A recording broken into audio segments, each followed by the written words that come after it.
Why do we lose sense of time when we're sleeping? Why do we? Lose sense of time when we're sleeping. Why do we lose sense of time when we're sleeping?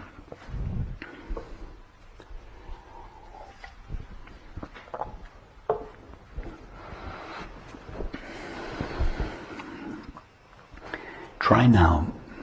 You understand what I mean by now. Yeah? And if we represent the past, we could imagine that the past is like a vast space that extends endlessly behind the now, and that the future is a vast space that extends indefinitely in front of the now. Yes? And the distance between the past and the future is what we call time. Yes?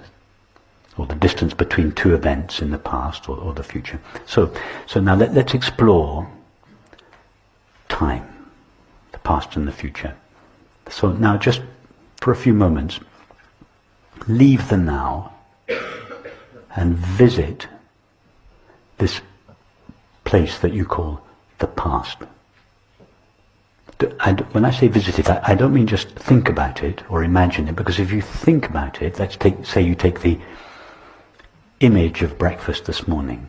That image doesn't take place in the past. That image takes place now. So I don't mean just think about the past or imagine the past. I mean go there. Leave the now, just step out of the now and go into the past. That's not possible. Okay. Because if I try to step into the past, that effort is happening now. Exactly. So can anyone here, just while we're discussing, can anyone here step out of the past and just step out of the now and visit the past, just for a few moments? No. Can you imagine, Alexander, that anybody that has ever lived, not just us kind of weirdos that are interested in non-duality, but regular people that could you imagine that any of them could, just for a few moments, step out of the now and actually go to the place that we call the past? No. Okay, so if nobody's ever been there, and presumably the same applies for the future, yeah. So if nobody has ever been there, how do we know that this place called the past really exists? Surely experience must be the test of the existence of something. So if nobody's ever been there, nobody's ever got a glimpse of it, how do we know it's there? We don't really. We don't. No. We don't know it's there. We imagine it's there, but we don't know it's there. We have no knowledge of it at all. Could it be that it's not there? Yes.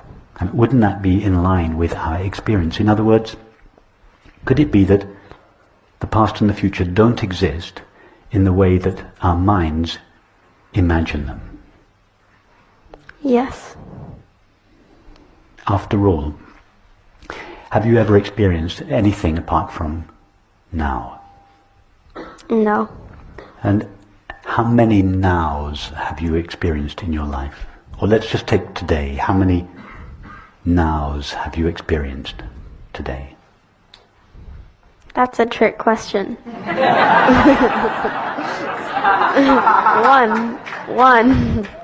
One. Yeah, so all your life, you're only going to experience one now. Yeah? Yes. And that now, we've already discovered that, contrary to popular belief, the now is not this fraction of a moment sandwiched between these two vast spaces of the past and future. The vast spaces of the past and future aren't there. So now is not a moment in time. We normally think that the now is moving slowly through time. Yeah? How fast is the now moving through time in your experience? That's another trick question. It's not moving. It's not moving. It's not going anywhere. It hasn't come from anywhere, and it's not going anywhere. So this now is the only now there is. And this now is not a moment in time. How long does this now last? It's eternal. It's eternal. And you understand that by eternal, eternal doesn't mean everlasting in time. It means ever present now. So if we're just simple and we just stay with the facts of our experience, time is never experienced. Time is what the now looks like when it is filtered through our mind. In other words, time, it doesn't exist in our mind, it seems to exist in our mind. And therefore, if that's the case, wouldn't it make sense that when our mind disappears in sleep, the seeming existence of time disappears with it? Yes. That's why we don't experience time when we're asleep. Actually, we don't experience time when we're awake, but we seem to. But when we're asleep, we don't even seem to experience time, because no mind is present in sleep.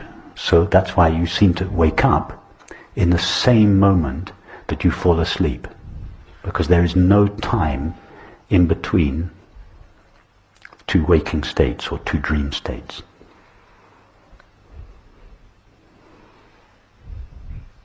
Okay.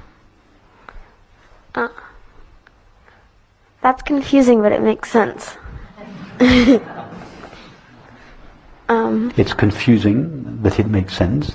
No, it's confusing, but it makes sense. It's confusing, but it makes sense. Yes. Yes, it's... Exactly.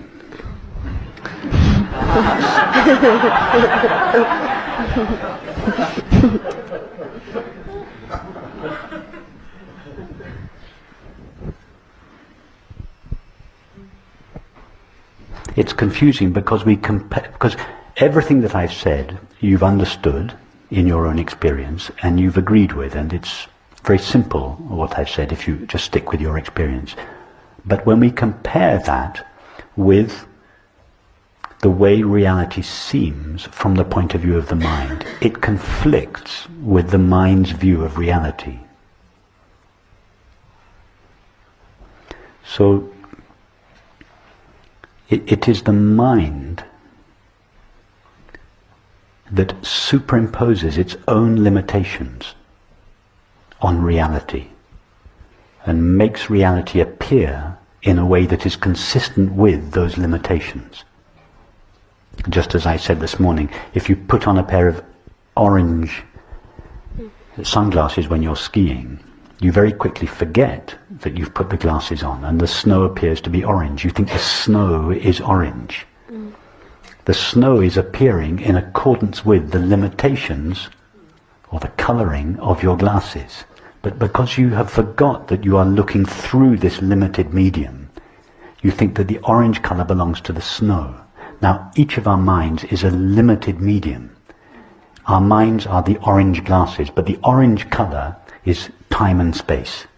That's the tint of our minds, time and space. So when consciousness looks through the time and space glasses of our mind, it sees a four-dimensional world, 3 dimensions of time and 1 dimension of space. And we think time and space belongs to the world. No, it doesn't. Time and space are the orange glasses through which consciousness is looking at eternity.